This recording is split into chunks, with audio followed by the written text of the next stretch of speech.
الرحيم لبيك لبيك لبيك لبيك يا رسول الله لبيك لبيك لبيك يا رسول الله لبيك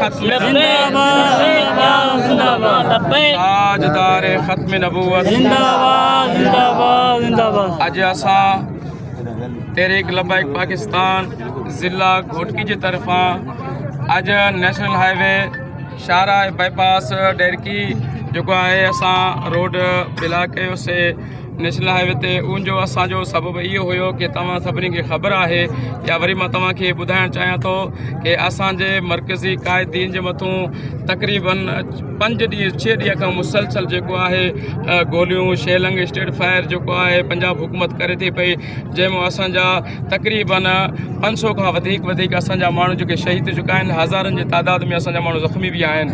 ऐं उनखां बाद में राति जेको आहे पंजाब हुकूमत जेको आहे तमामु बेग़ैरती जी हद करे छॾी आहे। उन जे करे असां जेको आहे हीअ नेशनल हाईवे असां जेको आहे बंदि कयोसीं, लेकिन तक़रीबन असां 1.5 घंटो असां नेशनल हाईवे बंदि कयो आहे। हाणे जेको आहे मां पंहिंजे सूबाई क़यादत सां हाणे राब्तो थियो आहे, मां उन्हनि सां राब्तो करे दोस्तनि खे थोरो इहो मां ॿुधाइणु चाहियां थो। पुलिस वारा जेके ज़िले घोटकी जे हर हिसाब सां असां सां तावन में हूंदी आहे, ठीकु आहे। हाणे असांजो तक़रीबन 1.5 घंटो थी आहे, लेकिन असां तव्हां सभिनी दोस्तनि खे इहो मां ॿुधाइणु चाहियां थो कि हर रोज़ आए रोज़ असांजे तहरीक जे मथां जेको इहा फायरिंग थी आहे, लेकिन वरी बि जेकॾहिं असांखे क़ाइदीन हुकुम कयो पाकिस्तान बंदि करण जो, वरी बि असां बंदि करण लाइ तयारु आहियूं। लेकिन हाणे असां सूबे सां राब्ते में आहियूं, जेको सूबो असांखे हुकुम कंदी असां इंशाअल्लाह उन ते अमल कंदासीं। लेकिन मां हिन सोशल मीडिया जे ज़रिए तमामु मुसलमाननि खे जेको हुज़ूर ते कलमो पढ़ण वारो आहे त पाण हुज़ूर जो उम्मती सॾाए सुभाणे जेको आहे पंहिंजा शहर कलाक ॾेढ जे लाइ बंदि कराए ऐं इहो रिकॉर्ड करायो कि असां इन मुसलमान भाइरनि सां इज़हार यकजहती कयूं था। जेको आहे असां इहो शहर जेको आहे पंहिंजो शहर जेको डेरकी आहे, मीरपुर आहे, घोटकी आहे, उबाड़ो आहे, उनखे जेको आहे बंदि कयो। असां सां तव्हां इहो साथ ॾियो।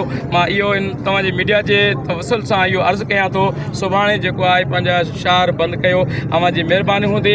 असां सां गॾु जेको आहे असगर जिसगाणी साहिबु करियो असगर जिसगाणी साहब, ठीक है, साईं असगर जिसगाणी DIB डिस्ट्रिक्ट जेको आहे साईं SHO साहब, साईं जो नालो मुसवर कुरैशी, जेको SHO डेरकी बि आहिनि, जो साईं सदायो ख़ान शहर जेको इहे बि असां सां मौजूदु आहिनि। इन्हनि असां सां ताउन कयो आहे। असां पाण में भाइर आहियूं, असां हिकु बि जेको इलाइक़े जा हिकु ज़िले जा माण्हू आहियूं। इन्हनि असां सां ताउन कयो आहे, असां इन्हनि सां बि इहो ताउन कयूं था। लेकिन असां मां ज़रूरु हाणे इन मीडिया जे ज़रिए DIB साहब जो इंचार्ज वेठो आहे, कंहिं बि असांजे कारकुन खे कंहिं हथु लाथो या FIR थिए त पोइ इन जो ज़िम्मेवार तव्हां जेको पाण हूंदव। इनशाला असां तव्हांजे करे तव्हां आया हो, तव्हां सभिनी जे लाइ इज़त आहे, चाहे SHO आहे, DIB साहिब जो आहे, साईं बि आहे, तव्हां सभिनी जे लाइ असां जेको आहे पुरअमन रहिया आहियूं। असांजो इहो बि तर्स आहे पुरअमन रहणो आहे। लेकिन इन हवाले सां साईं तव्हां पुरअमन जे हवाले सां थोरो असांखे ॿुधायो तव्हां छा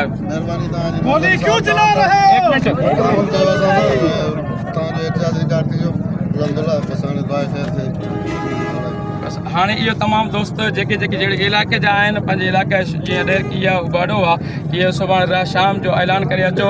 बराए महिरबानी तव्हां इहो असां सां ताउन कयो। इज़हार यकजहती जेको आहे